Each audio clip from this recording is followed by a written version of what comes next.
जब दुष्कर्म होना ही है तो लेट जाओ और इसके मजे लो। ये बयान आता है और उसके बाद सभा में ठहाका गूंजने लगता है। और बिल्कुल इस मुगालते में मत रहिएगा कि यह महाभारत की कथा है और दुर्योधन का दरबार सजा है। यह ठहाका कर्नाटक विधानसभा से निकल रहा है, जहां पर कांग्रेस के विधायक और विधानसभा के पूर्व अध्यक्ष रमेश कुमार ने एक सर्वकालिक महान कहावत कही। उन्होंने कहा कि जब रेप होना ही है तो लेट जाओ और इसके मजे लो।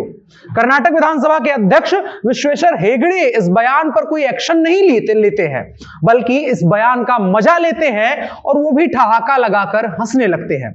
यह सवाल है कि जहां एक तरफ सरकार शादी की उम्र 21 साल करके लड़कियों को पढ़ने लिखने का और मौका देने की एक कोशिश कर रही है, समाज में बदलाव लाने की कोशिश कर रही है, और कर्नाटक जैसा राज्य जहां पर हर रोज एक रेप रिपोर्ट हो रहा है, वहां पर विधानसभा और संसद और सदन में ऐसी मानसिकता वाले लोग बैठे हैं जो बलात्कार को ग्लोरीफाई करते हुए कहते हैं कि अगर बलात्कार हो रहा है तो लेट जाइए और इसका मजा लीजिए। और हां, मैं बिल्कुल नहीं कहूंगा कि इस पर शर्मिंदा होने की आवश्यकता है।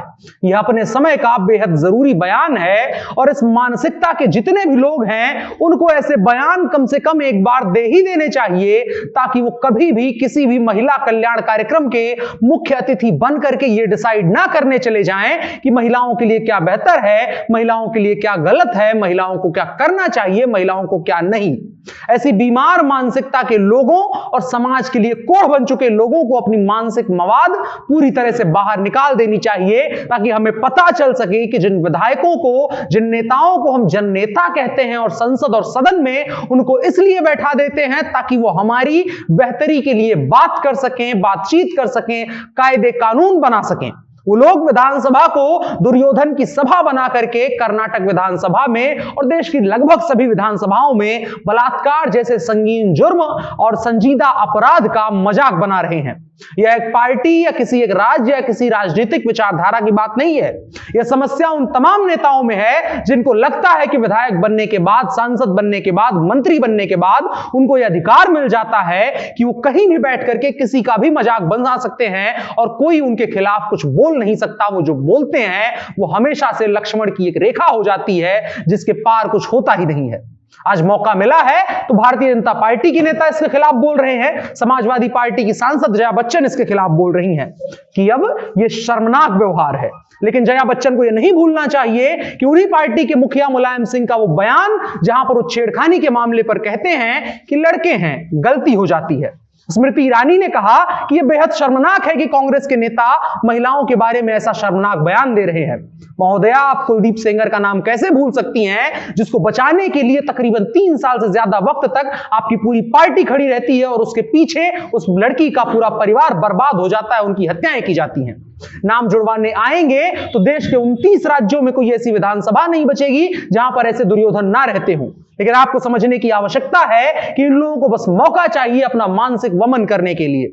रमेश कुमार का यह बयान तब आया जब विधानसभा में वो किसानों के मुद्दे पर बात करने के लिए स्पीकर से समय मांग रहे थे। स्पीकर विश्वेश्वर हेगड़े कागरी ने सवाल किया कि अगर सबको समय दे देंगे तो सत्र कैसे पूरा होगा। इसके बाद वो कहते हैं कि जो भी आप लोग तय करेंगे मैं हां कर दूंगा। मैं सोच रहा हूं कि हम सबको इस परिस्थिति का आनंद लेना चाहिए। मैं इस सिस्टम को कंट्रोल या रेगुलेट नहीं कर सकता हूं। मेरी चिंता बस यह है कि सदन में कार्यवाही पूरी होनी चाहिए, और कैसी कार्यवाही और किन लोगों के बीच में यह कार्यवाही होगी यह हम आपको ऊपर बता चुके हैं।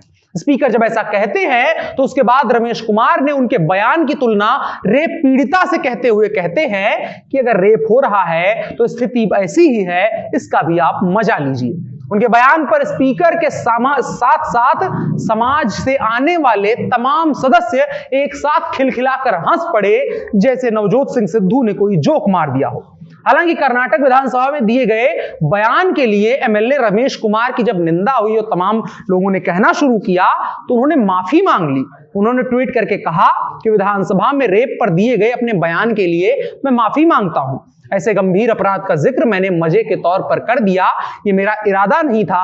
आगे से अपने शब्दों का चुनाव करते हुए सावधानी रखूंगा। एमएलए साहब, आपसे एक सवाल है कि अगर आपका इरादा नहीं था तो कैसे आपने कह दिया?